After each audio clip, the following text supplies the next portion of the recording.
Assalamualaikum warahmatullahi wabarakatuh. Ketemu dengan saya lagi, Budiman. Saya akan menjelaskan tentang grafik fungsi trigonometri. Kali ini akan menggambar grafik fungsi sinus dengan batas 0 derajat sampai 360 derajat ya. Nah, caranya mudah sih sebenarnya, yaitu dengan cara buat tabel dulu. Dimulai dari sudut yang paling rendah 0 derajat dalam satu putaran penuh hingga 360 derajat. Nah, kalau sudah bikin tabelnya, sekarang kita buat sin X tuh kalau jika X-nya 0 ya. Kalau 30 derajat, nilai sin X-nya adalah setengah. Sin 60 derajat setengah akar 3, sin 90 sama dengan 1, hingga sin 360 derajat dengan menggunakan sifat kuadran, hasilnya 0. Oleh karena itu tinggal dibikin tabelnya dengan syarat tabel grafik yang vertikal adalah nilainya dan yang horizontal adalah si sudutnya. Setelah dapat, kita bikin grafik smooth yang halus hingga membentuk kurva fungsi trigonometri yang diperoleh dengan bentuk seperti pada layar. Oke, kemudian hubungan perbandingan trigonometri sebuah sudut. Ada si kosekan alfa sama dengan sepersin alfa, sekan alfa seperkos alfa, dan kotangan adalah 1/tan. Dimana sin sendiri seperkosekan, kos sendiri adalah sepersekan, tan seperkotangan, dan sifat tangan adalah sin per kos, serta kotangan adalah kos per sin.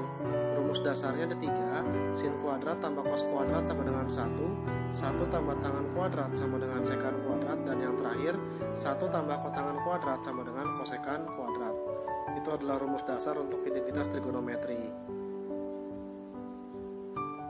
Oke, kita buat latihan soal ya.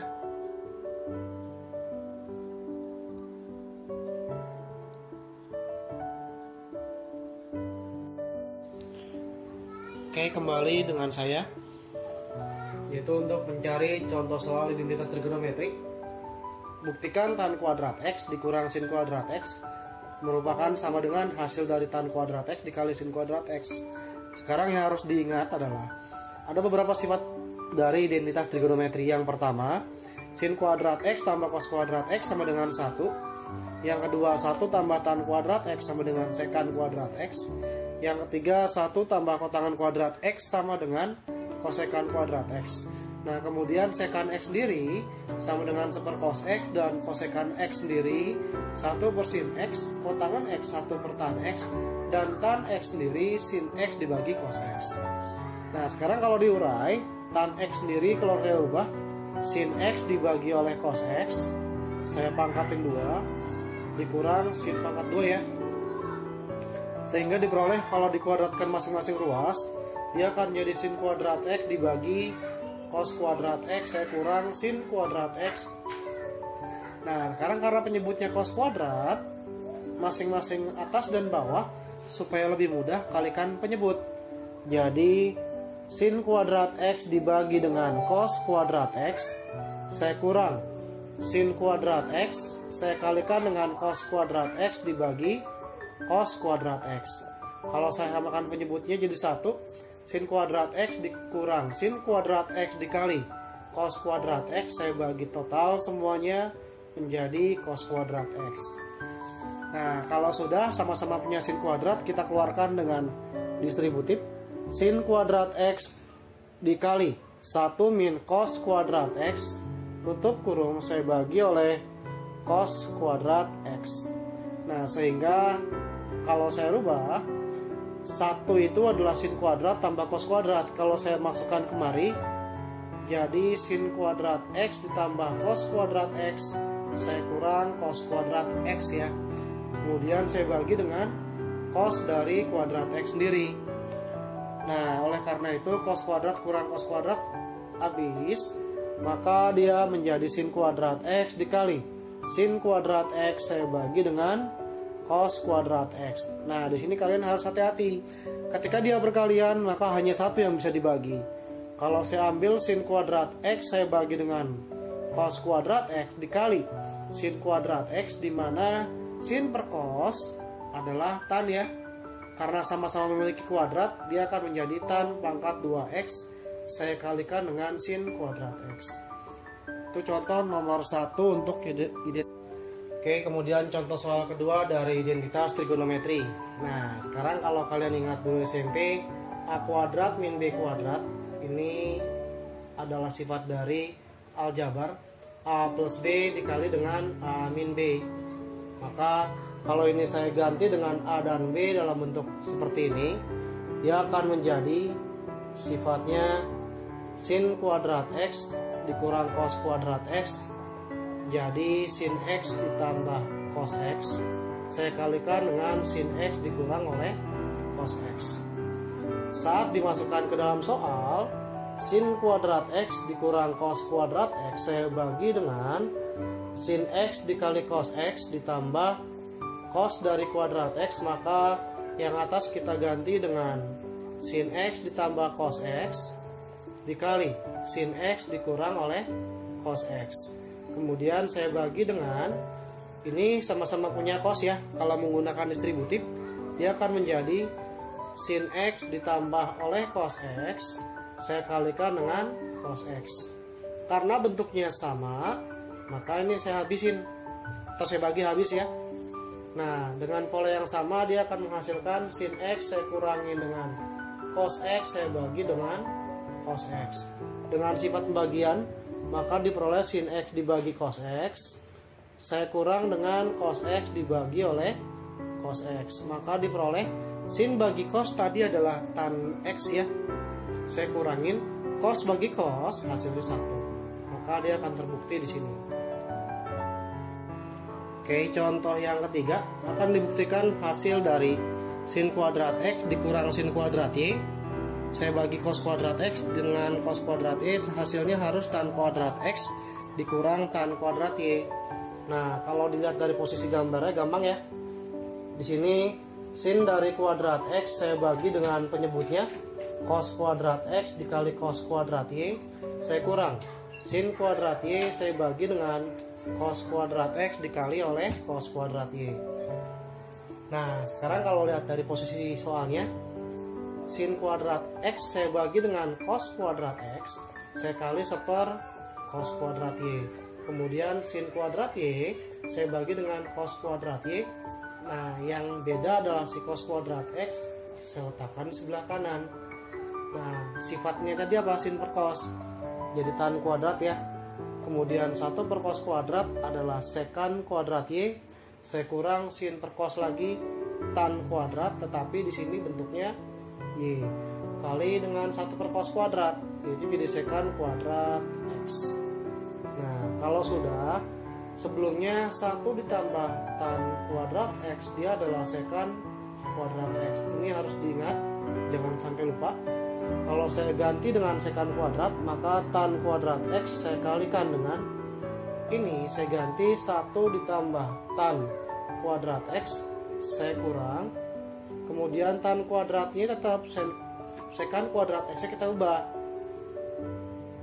maka dia akan menjadi 1 ditambah tan kuadrat dari X. Ini diganti ya, tadi bukan X tapi Y. Kemudian dengan distributif, maka diperoleh tan kuadrat X ditambah tan kuadrat X dikali tan kuadrat Y saya kurang. Ini kamu kalikan dengan distributif kembali, tan kuadrat Y kurang tan kuadrat X dikali tan kuadrat Y. Dimana kalau ada bentuk yang sama, jika dikurang dia akan hasilnya 0, maka diperoleh tan kuadrat X dikurang tan kuadrat Y. Di sini 3 contoh soal identitas trigonometri sudah saya jelaskan. Oke, kali ini saya akan menjelaskan materi trigonometri terakhir mengenai luas segitiga dengan menggunakan trigonometri ya, dan luas segi n beraturan. Nah, kalau sudah luas segitiga sendiri pada trigonometri atau dengan menggunakan sifat trigonometri terbagi jadi 3 ya sebenarnya, tapi saya hanya berikan 2 saja karena untuk satu hal lainnya merupakan pengembangan dari 2 sifat tersebut. Yang pertama, jika diketahui 3 sisi, maka seandainya ada sebuah segitiga sembarang, ini A, ini B, ini C, Kemarin sudah perjanjian di depan sudut A besar adalah BC sebagai A kecil, B kecil, dan di depan sudut C besar adalah C kecil sebagai panjang sisi AB. Maka untuk cari luas segitiga sembarang di sini kamu cari S dulu yang disebut dengan nilai titik. Nah, S sendiri setengah dari jumlah keliling. Jadi kalau saya masukkan keliling sendiri yaitu A tambah B tambah C. Kalau sudah, cari luas segitiga mudah dengan menggunakan sifat teorema akar dari S dikali S min A, S min B dikali S min C ya. Nah, sebagai contoh, saya ambil segitiga sembarang, kita ambil segitiga sembarangan siku-siku. Kalau siku-siku di sini 9, di sini 40, dan ini 41, logikanya kalau menggunakan siku-siku, luas segitiga adalah alas kali tinggi dibagi 2. Alasnya 40, saya kalikan 9, tingginya saya bagi 2. Maka diperoleh 180 ya. Kalau dia siku-siku gampang. Gimana kalau soalnya sembarang? Kan segitiganya gak ada yang tahu. Nah, kita gunakan sifat segitiga sembarang kepada segitiga siku-siku ya. Kita anggap semua sisi yang ada di sini adalah A, yaitu 9, B-nya 40, C-nya 41. Sehingga nanti kamu cari S dulu, yaitu setengah dari jumlah 9, 40, dan 41. Kalau dijumlah, semua kelilingnya akan diperoleh angka 90 ya. Hasilnya adalah 45. Nah, S di sini kita masukkan ke dalam sifat luas segitiganya. Luas segitiganya sendiri akar dari tadi adalah S dikali S min A dikali S min B dikali dengan S min C, di mana S-nya sendiri sudah diperoleh 45 dikali 45 dikurang A-nya 9, 45 dikurangi oleh B-nya 40. Nah, dikali 45 dikurang 41. Gitu ya. Nah, sekarang luas segitiganya sendiri akar dari 45 saya kalikan dengan 36 dikalikan dengan 5 dikalikan dengan 4. Tapi kalau dihitung banyak ya, pasti banyak, ribet ya. Nah, sekarang kalau sudah, daripada ribet-ribet cari akar, gampang. Kita urai, 45 sendiri 5 dikali 9. Nah, 36 sudah bisa diakarin ya. Jadi kamu gak usah pusing-pusing, dimin aja. Nah, 5 dimin aja, dan 4 juga diam saja. Kok boleh kayak gitu? Alasannya apa? 5 di sini ada 2, kalau dikalikan adalah 25. Kalau diakarin dapat 5 ya. Akar 9 adalah 3, akar 36 adalah 6, akar 4 adalah 2. Maka diperoleh luas segitiganya tinggal kamu kali hasil akarnya. Jadi nggak usah kamu kali semua. Kalau kamu kali semua membutuhkan kalkulator. Jadi jangan sekali-kali menggunakan kalkulator ya. Nah, 5 kali 3 15, 15 kali 6 90, dan kalau dikalikan 2 dapat 180. Terbukti aturan luas segitiga sembarang bisa digunakan untuk semua segitiga termasuk siku-siku. Oke, yang kedua, jika diketahui dua sisi yang mengapit satu sudut, ambil segitiga sembarang, di mana segitiga sembarang lagi A, B, C. Tadi perjanjiannya adalah A kecil di sini, C kecil di sini, B kecil di sini ya. Maka cari luas segitiga. Kalau sisi A kecil, B kecil mengapit sudut C besar, maka akan menjadi setengah AB dikali sin C besar. Yang kedua, setengah B kali C dikali sin A besar. Kemudian yang ketiga, yaitu sama dengan setengah dikali AC dikali sin B besar. Kurang lebih kalau diketahui dua sisi satu sudut seperti ini ya. Nah, terus contohnya adalah sebagai berikut. Ini contoh mudahnya. Kalau ada sebuah segitiga sembarang, anggap ini 60 derajat, kemudian ini P, ini Q, ini R dengan panjang di sini adalah 10 cm, ini 12 cm. Nah, sekarang sisi 10 cm adalah Q kecil. Sisi 12 cm di depan sudut R besar adalah R kecil. Dan sudut dari P besar diketahuinya adalah 60 derajat. Di situ sudah diketahui dua sisi yang mengapit satu sudut sekaligus. Maka cari luas segitiga PQR sama dengan setengah dikali Q kali R, kemudian sin dari P. Maka dapat setengah, Q-nya 10 kali 12, sin dari 60. Setengah kali 10 kali 12, nanti dapat 60. Sin 60-nya sendiri adalah setengah akar 3. 60 kali setengah, maka dapat 30 akar 3 cm pangkat 2. Oke, yang ketiga, luas segi N beraturan.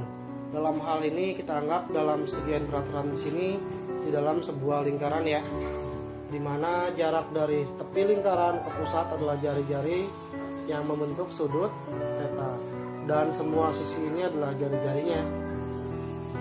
Nah, jika sudah, kalau kamu lihat dari segi N beraturan, kita anggap N-nya adalah 6 di sini ya. Kalau sudah, sekarang sudutnya sendiri theta, karena dia satu lingkaran 360 derajat, maka di sini 360 derajat dibagi sama 6, dapat 60 derajat. Saya ambil segitiga ini yang disebut dengan segitiga, di sini sudut theta, jari-jarinya adalah R. Dengan sifat nomor 2, luas segitiga tersebut setengah kali R dikali sama sin theta. Nah, kalau sudah, untuk cari luas segi 6 sendiri, karena dia ada 6 segitiga, 6 dikali luas segitiga, 6 dikali setengah kali R dikali sin theta. Maka luas segi 6-nya jadi 6 kali setengah, 6/2 ya, dikali R kuadrat sin dari theta. Sehingga kalau saya generalisasi, 6 ini kita anggap sebagai variabel, maka diperoleh luas segi N beraturan sama dengan N-nya adalah 6, saya ganti ini, dikali R kuadrat dikali sin dari theta. Theta-nya sendiri adalah 360 derajat dibagi sama N. N-nya adalah 6. Ini untuk luas segi N beraturan. Oke, terima kasih.